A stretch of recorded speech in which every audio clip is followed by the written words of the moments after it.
to day 1 of MCAT 528 and 28. Today, we'll be going a little more into depth on vitamins as both cofactors and coenzymes. I'm sure you already know that 13 essential amino acids can fall under either water-soluble or fat-soluble, with the mnemonic for fat-soluble being ADEC. While the main focus of this video will be the water-soluble vitamins, we can briefly go over the fat-soluble ones, starting with vitamin A, also known as retinol. This is important in both vision and immune health. Next is vitamin D, one of our most important ones on the list, also known as calciferol, plays an important role in calcium absorption within the intestines. Next, vitamin E, one form being tocopherol, is a potent antioxidant. And finally, vitamin K, one form of which is called phyloquinone, and it is essential for blood clotting.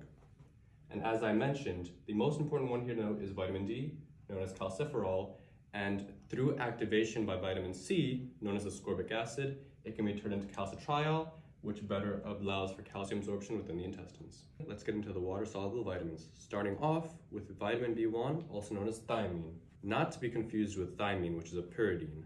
This is thiamine, and it's important in carbohydrate metabolism.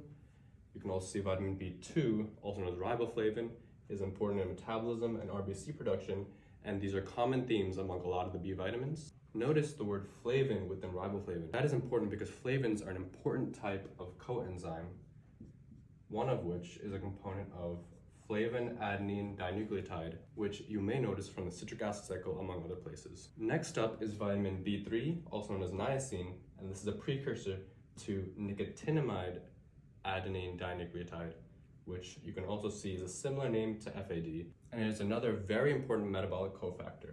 Next is vitamin B5, also known as pantothenic acid, and this is a precursor to coenzyme A.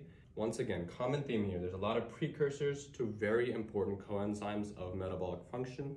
Next, we have vitamin B6, also known as pyridoxine, which is a precursor to the coenzyme pyridoxal phosphates, also known as PLP, and this is super important in amino acid metabolism.